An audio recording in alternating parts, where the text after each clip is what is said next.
نصلی و نسلم علی رسولہ الکریم۔ قابل صد احترام مشائخ اہل سنت، علماء اہل سنت و جملہ عوام اہل سنت، السلام علیکم ورحمۃ اللہ تعالی وبرکاتہ۔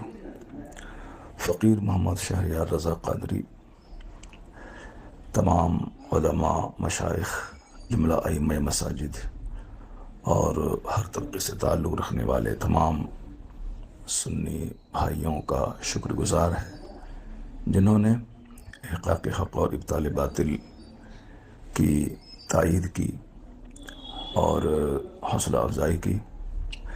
فقیر کسی سے ذاتی بغض و عناد کی بنا پر کچھ اپنی تقریر میں نہیں کہتا ہے، بلکہ میری ہزاروں تقریروں میں جو اصلاحی مضامین، سائنسی مضامین ہوتے ہیں، اس کے ذریعے میں عوام کو بدعملی سے روکنے کی ایک چھوٹی سی کوشش کرتا ہوں۔ تنبیہاً کبھی جملے سخت ہو جاتے ہیں اور اپنے عزیزوں کو، نو عمر فارغین کو بھی ہدایت دیتے ہوئے کبھی کبھی میں اصلاح کی باتیں کرتا ہوں، اور اپنے بڑے لوگوں کو بھی ادب کے دائرے میں رہ کر جو بھی باتیں کہہ سکتا ہوں وہ میں کہتا رہتا ہوں۔ یہ سارے لوگ جو میری تقریر سنتے ہیں اس کو معلوم ہے۔ ابھی چند دن پہلے جو کچھ ہوا، میں نے صرف دینی اجلاس کے تقدس کو بحال کرنے کے لیے اور جلسہ جو ایک واحد پلیٹ فارم ہے دین کا پیغام عوام تک پہنچانے کے لیے، جو بزرگان دین کی ایک مضبوط وراثت اور روایت ہے، اس کو ہمارے چند ناخواندہ یا کم خواندہ نعت خوانوں کی وجہ سے جو تھوڑی پریشانیاں اسٹیج کو لاحق ہیں، اس کے بارے میں بھی گاہے بگاہے میں بولتا رہتا ہوں۔ نعت خوانی کی حد تک رہے، عوام بھی قاعدے سے سنجیدہ مزاج ہو کر اپنے رہنما اور اپنے شعراء کو سنیں۔ تو اسی سلسلے میں ایک ناخوشگوار واقعہ ہوا کہ میں نے اپنے ان عزیزوں کو ڈانٹا کہ بالکل یہ انداز نعت خوانی درست نہیں ہے، کسی بھی طرح مذہبی اسٹیج کے لائق یہ نہیں ہے۔ تو انہیں قبول کر لینا چاہیے تھا، لیکن انہوں نے زبان درازی کی اور تمام علماء اہل سنت کو برا لگا۔ وہ تو کہیے کہ حضور علامہ توصیف رضا خامد ذلہ العالی اعلیٰ حضرت رضی اللہ عنہ کی کرامت بن کر بر وقت اسٹیج پر آئے۔ انہوں نے عوام سے اپیل کی کہ مولانا شہریار صاحب جو کچھ کہہ رہے ہیں وہ سچ کہہ رہے ہیں، ان کی تقریر ہوگی۔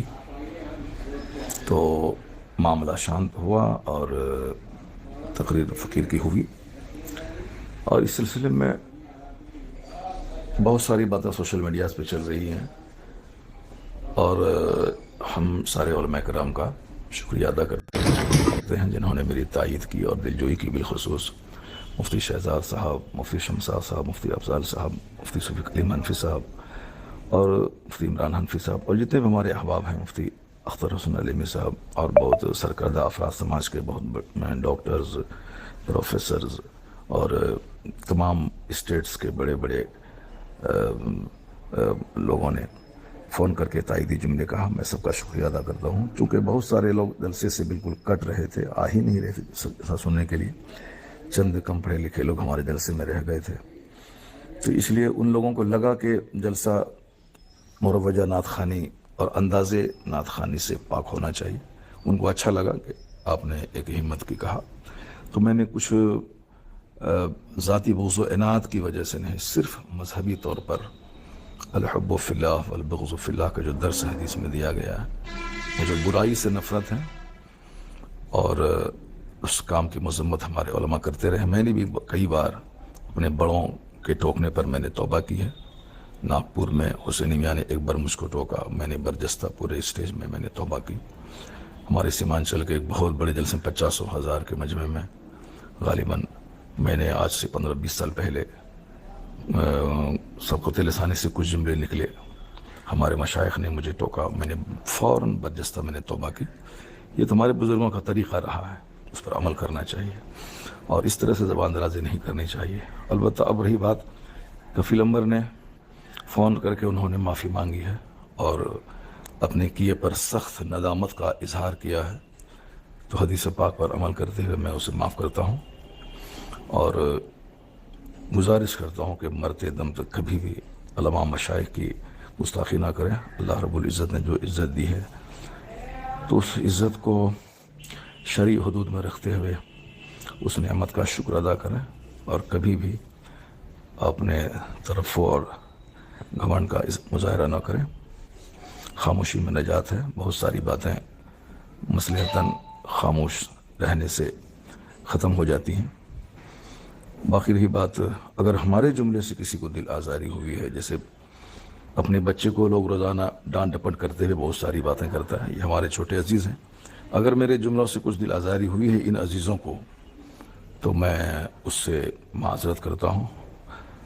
اللہ تبارک و تعالی ہم تمام سنی علماء، ہم تمام سنیوں کو راہ حق پر چلنے کی توفیق عطا فرمائے۔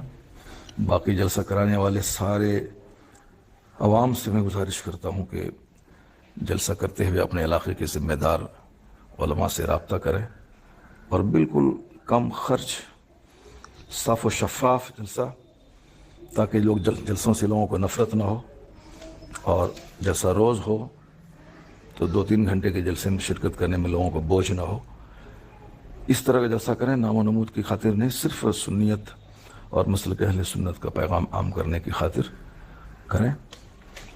اور ابھی اس سلسلے میں میٹنگ ہوئی ہمارے دیار میں اور تمام علماء کرام نے بیٹھ کر جو باتیں کی، جلسوں کو صاف و شفاف کرنے کے سلسلے میں جو تجاویز پاس ہوئی، ان سب باتوں کی میں تائید کرتا ہوں اور میں اپنے علماء سے گزارش کرتا ہوں کہ وہ اپنے جلسوں کے لیے خود آگے بڑھ کر عوام کو سمجھائیں کہ اس مقاصد جلسہ کیا ہے، اور صرف جلسے کو مشاعرہ نہ بنوایا جائے بلکہ قرآن خوانی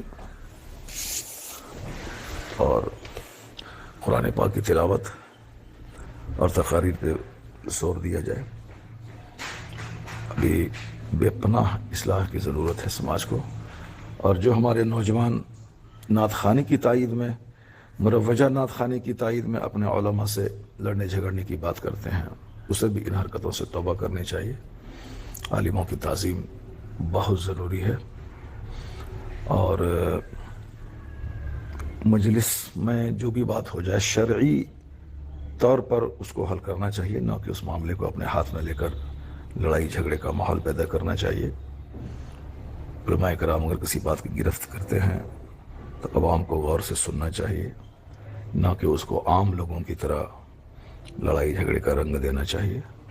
میں ان سارے نوجوانوں سے گزارش کرتا ہوں جنہوں نے جلسے کو دوسرا رنگ دینے کی کوشش کی، خبردار کبھی بھی اپنے علماء کی عزت سے کھلواڑ نہ کریں، علماء کی عزت کریں اور ان کی باتوں کو غور سے سنیں۔ اگر وہ کسی خطا پہ، غلطی پہ گرفت کرے تو اس گرفت کو تسلیم کریں۔ اگر گرفت کرنے والے سے کوئی خطا ہوتی ہے تو وہ بھی علماء کرام کی تنبیہات سے آزاد نہیں ہے۔ اپنے بڑوں کا ہمیشہ ادب اور احترام کرنا چاہیے۔ اگر کوئی گرفت کرے تو اس کی اصلاح کو قبول کرنا چاہیے۔ تو میری طرف سے بھی اگر کوئی دل آزار جملے نکلے ہیں، آج بھی ہوں یا کبھی بھی ہوں، میں ان تمام دل آزار جملوں سے رجوع کرتا ہوں، توبہ کرتا ہوں۔ اللہ تعالیٰ مجھے ہمیشہ حق بولنے، حق سننے، حق پر عمل کرنے کی توفیق عطا فرمائے۔ اللہ تعالیٰ مسلک اعلیٰ حضرت مسلک اہل سنت و جماعت کو خوب فروغ اور ترقی دے، اور تمام ذاتی اختلافات، بغض و عناد اور حسد اور کدورت سے تمام مسلمانوں کو بچنے کی توفیق عطا فرمائے۔ آمین۔ وآخر دعوانا الحمدللہ۔